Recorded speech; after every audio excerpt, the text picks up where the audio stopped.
নমস্কার। কবিতা পাঠের সময় এখন। মার্চ মাস কবিতার মাস। মার্চ মাসের কবিতা পাঠে আজ ফের একগুচ্ছ কবির কবিতা পড়ব। কবিরা কেউ অতীত, কেউ বর্তমান, কেউ সিনিয়র, কেউ জুনিয়র, কেউ খ্যাতনামা, কেউ অখ্যাত। আসুন আমরা সকলের কবিতা সমান গুরুত্ব দিয়ে পড়ি এবং শুনি।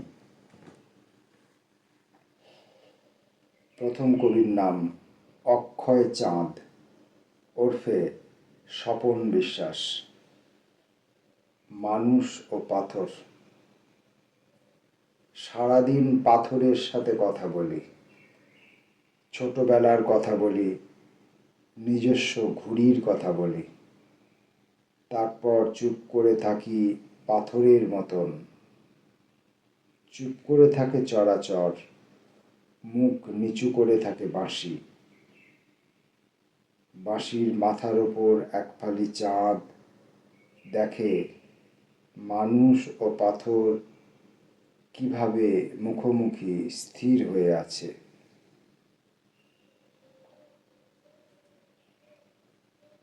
পরের কবির নাম মধুসূদন দরিপা। কবিতার নাম খিদে। খিদের জন্য ভাত, ভাতের জন্য জল, লুকিয়ে রাখে জলফড়িংয়ের ডানা। জলফড়িংয়ের ডানা বুনো ঘাসের বনে লুকিয়ে রাখে জলদ মেঘের মুখ। জলদ মেঘের মুখ সোনার ডিমটি পেটে শুকনো ডাঙার হাঁসগুলি সব জানে। হাঁসগুলি সব জানে জলের জন্য খিদে, চাল ফোটাতে জল কতটা লাগে।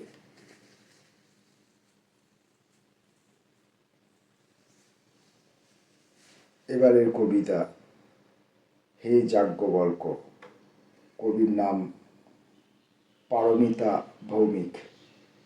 পারমিতা ভৌমিক একজন বাংলা কবিতা, বাংলা সাহিত্যের বিশেষ পণ্ডিত মানুষ, বিশেষভাবে বিদগ্ধ মানুষ একজন। এবং তিনি প্রাবন্ধিক হিসাবে, কবি হিসাবে যেমন খ্যাতনামা, তেমনি তিনি গানের গলাতেও সমান পারদর্শী। আরও অনেক অনেক গুণ তার আছে। ভালো আঁকতে পারেন, এরকম অনেক গুণ আছে। আমার সঙ্গে তার সম্যক পরিচয় নেই। কবি পারমিতা ভৌমিক, হে যাজ্ঞবল্ক। পৃথিবীতে আপনার কাত্যায়নী শ্রেষ্ঠা, তাকে প্রণাম। তিনি মন্ত্রময়ী, আপনার মন্ত্র স্বরূপা। আপনার মৈত্রেয়ী, সে কেবল আপনার জ্ঞানের হদিশ চায়। আর গার্গী, সে প্রেমে ও প্রজ্ঞায় আপনাতেই লীন। তাই জগতী প্রেমে সে আপনার নৈবেদ্য সাজায় না। আকাশ বাতাস শুধু তাকে বলে যায়, যাজ্ঞবল্ক আছে, যাজ্ঞবল্ক আছে, যাজ্ঞবল্ক আছে। সেই শব্দ তরঙ্গ বুকে ধরে রাখতে পারে কেবলমাত্র গার্গী। অপেক্ষা করে সে কবে যাজ্ঞবল্ক কণ্ঠে উচ্চারিত হবে, গার্গী, তোমার অলৌকিক প্রেম আমাতেই ওতপ্রোত।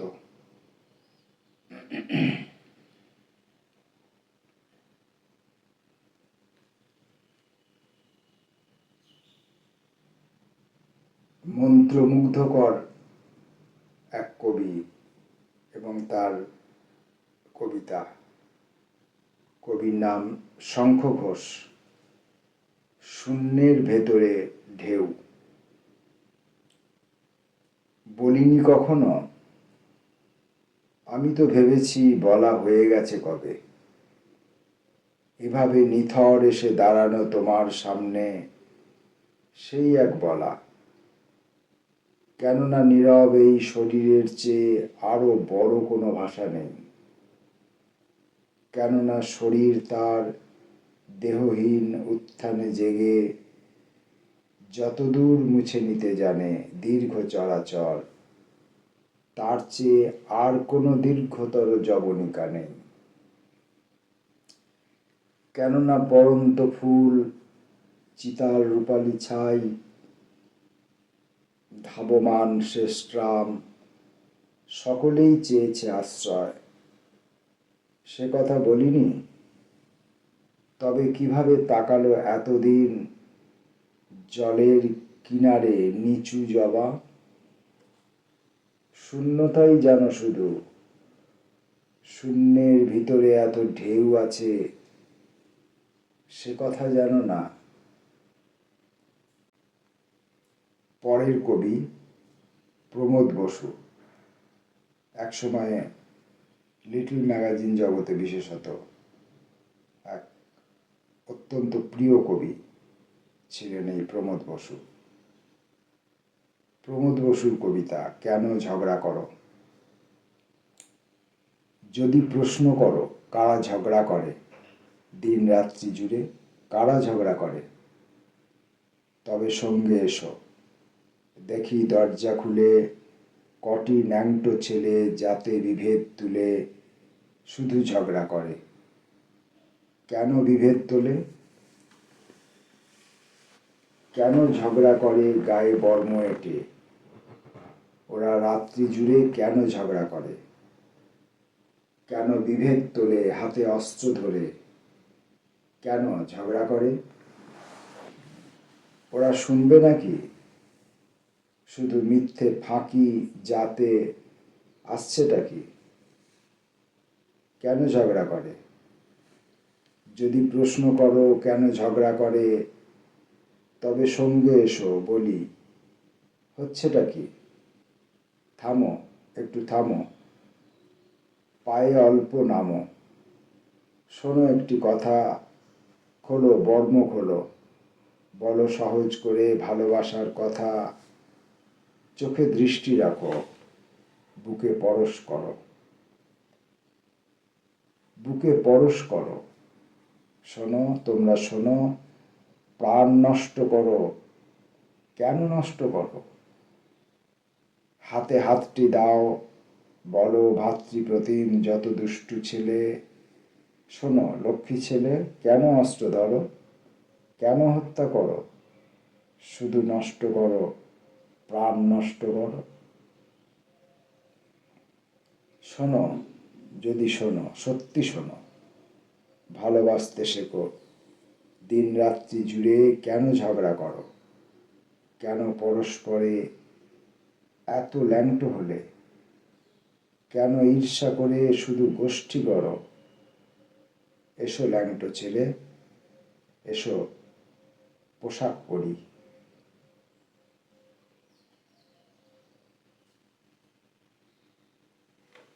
ছন্দ ও শব্দের জাদুকর শক্তি চট্টোপাধ্যায়। ওই সমস্ত নদী। ওই সমস্ত নদী আমায় কাছে ডাকত যদি, আমি হতাম হিরণময়। আমার নদীর উপর আলো, আমায় মানুষ বাসত ভালো। তার বদলে ডাঙা, আমার হাত দুখানি রাঙা, আমি জোর করে হই জয়ী। সারাদিনের পরও আমি পাই না অবসর, শুধুই বেঁচে থাকতে হয়।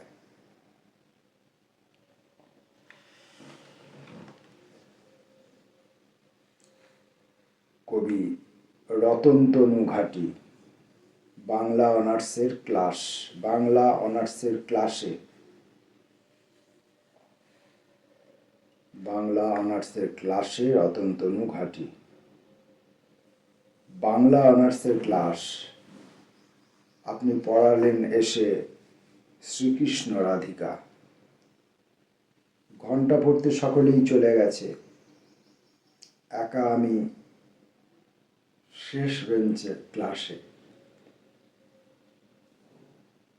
মিমি বলল, নোট নিসনি? পরীক্ষায় আসে 10 নম্বরের টিকা। কাব্যে আর ছন্দে নয়, সন্ধ্যায় চাঁদ উঠবে সন্ধি ও সমাসে। আপনি মিষ্টি খাওয়ালেন আমাদের সকলকেই, কেন যে আনলেন? হাত পেতে আমিও নিয়েছি। হঠাৎ আপনার চোখে কেন পড়ল চোখ?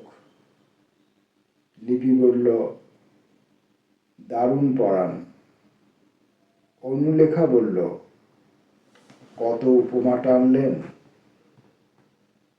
আমি শুধু খুঁজে মরছি, কোন দিক থেকে আসছে অদ্ভুত আলোক। হঠাৎ আমাকে বললেন, পড়ায় ছিল না তো মন। কোথায় ছিল শুনি? সত্যি আমি কি যে বলবো, লজ্জায় খুঁজে মরছি গগনান্তরাল। আপনার আঁচলে দেখছি ফুটে উঠছে স্বাতী আর পূর্ব ফাল্গুনে। পাশের সিটটায় হাসছে চুপি চুপি দুই বন্ধু, আকাশ ও পাতাল। ও আঁচলে শ্রাবস্তি আছে? সত্যি বলছি, তখন খেয়ালও করিনি। সন্ন্যাসের রং লাগা মেঘ, বৈরাগ্যের বেশে আপনি আশ্চর্য সাধিকা। আজই তো প্রথম ক্লাস, তবু কেন মনে হচ্ছে আপনাকে তো চিনি। রাগ করবেন যদি বলি আর একদিন পড়ান শ্রীকৃষ্ণ রাধিকা? বাংলা ছবির জগতে যিনি নামে উত্তম না হয়েও বাংলা ছবির দর্শকের কাছে অতি উত্তম এক অভিনেতা, তার নাম সৌমিত্র চট্টোপাধ্যায়। কবিতা পাঠে যিনি যেমন তিনি দক্ষ ছিলেন, কবিতা রচনাতেও তার সমান মর্সিয়ানা ছিল। এখনকার কবি সৌমিত্র চট্টোপাধ্যায় দু একটা সুবিধে। শহরবাসের একটা সুবিধা এই, যা যা সে কেড়ে নেয়, তাদের অভাবে যে দুঃখ আসে তা সে ধুয়ে মুছে দিয়ে ভুলিয়ে দেয়। এই এত গাছপালা, নয়ন ভোলানো কত রঙের সবুজ, এত যে আমার কাছ থেকে কেড়ে নেওয়া হয়েছিল, সে তো আমি কবেই না ভুলেছি। এখন পার্বতী অরণ্যের মধ্যে আসতেই ওদের নামগুলো ওরা বলতে থাকে। ধুপি, টুন, মহানিম, খয়ের, শিরীষ। অনাবিষ্কৃত ডোবায় বুনো শাপলা, আমি ওদের কথা শুনতে পাই। সেগুন মঞ্জুরির মাজেন্টা লাল পোশাক সবই দেখতে পাই। ফিরে আসার একটা সুবিধা এই, সবই মনে পড়ে। পরবর্তী কবির নাম নারায়ণ মুখোপাধ্যায়। রান্নাঘর। রান্নাঘরের জানলার পাশেই গাছ, গাছটা সংসারেরই একজন। পাতায় পাতায় চোখ, চোখে কষ্ট। দেখে বাজার আসে, মাছ কাটা হয়, ধোয়া হয়, চটচট শব্দে ভাজা হয়, জল ঢালা হয় ঝোলের। লাউ, কুমড়ো, আলু, পটল ইত্যাদি ভোগের সামগ্রী, জীবন পূজার অর্ঘ্য। একটা কাক ইত্যাদি, কাক, চড়ুই, শালিক এসে ডালে বসে। পাঁচফোড়নের গন্ধ ভালোবাসে চড়ুই, কালো জিরে পছন্দ দোয়েলের, শালিক চায় ধনে, গাছটি চায় আমরা সুখে থাকি, খাই, রান্নার তারিফ করি। তবে রাঁধুনিটি সারদামণি হন, এটিও তার ইচ্ছে। মাঝে মাঝে একটি বিড়াল আসে এই রান্নাঘরে, ধারালো দাঁত, নরম পা, এসে চিতার আগুনের মতো নিঃশব্দে সব খায়। কবি জয়দেব বসু, কবিতার নাম কু কয়হস্যু। সে এসে দাঁড়ালো তামসী মেঘের আবডালে। ওই স্টেশনের থেকে এক কুচি আলো কপালে বিঁধল নিষ্ঠুর। আমি বিব্রত কণ্ঠে বলেছি, কে তোকে জড়াবে? রক্তের রঙা ব্লাউজ হঠাৎ উড়ে গেল, আর সে শুধু বলল, তু। গঞ্জের নাম দিগন্তহাট, মেয়েটির নাম কু। ফের একবার ট্রেন এলো, সেটা বোধহয় পরের বছরই। তখন সন্ধ্যা নিভিয়ে দিচ্ছে পথপ্রান্তর। এমন সময় দাঙ্গাধ্বস্ত গ্রাম থেকে তার আলুথালু দেহ ছুটে এলো। আহ! সে এসে দাঁড়ালো তামসী মেঘের বুক চিরে, তার দুই চোখ থেকে শ্মশানকালীর বিষ ও ভস্য। আমি ভয়ার্ত কণ্ঠে বলেছি, কে তোকে মেরেছে? এক থুৎকারে আমার সাহস ছারখার করে সে শুধু বলল, তু। গঞ্জের নাম শ্রেণী সংগ্রাম, মেয়েটির নাম কু। কবিতাটি আরেকবার পড়ব। জয়দেব বসু, কু। সে এসে দাঁড়ালো তামসী মেঘের আবডালে। ওই স্টেশনের থেকে এক কুচি আলো কপালে বিঁধল নিষ্ঠুর। আমি বিব্রত কণ্ঠে বলেছি, কে তোকে জড়াবে? রক্তের রঙা ব্লাউজ হঠাৎ উড়ে গেল, আর সে শুধু বলল, তু। গঞ্জের নাম দিগন্তহাট, মেয়েটির নাম কু। ফের একবার ট্রেন এলো, সেটা বোধহয় পরের বছরই। তখন সন্ধ্যা নিভিয়ে দিচ্ছে পথপ্রান্তর। এমন সময় দাঙ্গাধ্বস্ত গ্রাম থেকে তার আলুথালু দেহ ছুটে এলো। আহ! সে এসে দাঁড়ালো তামসী মেঘের বুক চিরে, তার দুই চোখ থেকে শ্মশানকালীর বিষ ও ভস্য। আমি ভয়ার্ত কণ্ঠে বলেছি, কে তোকে মেরেছে? এক থুৎকারে আমার সাহস ছারখার করে সে শুধু বলল, তু। গঞ্জের নাম শ্রেণী সংগ্রাম, মেয়েটির নাম কু। মার্চ মাস কবিতার মাস। মার্চ মাসে কবিতা পাঠের আজকের এই সময়ে আমরা জয়দেব বসুর এই কবিতাটি দিয়েই এই কবিতা পাঠ পর্ব শেষ করলাম। নমস্কার।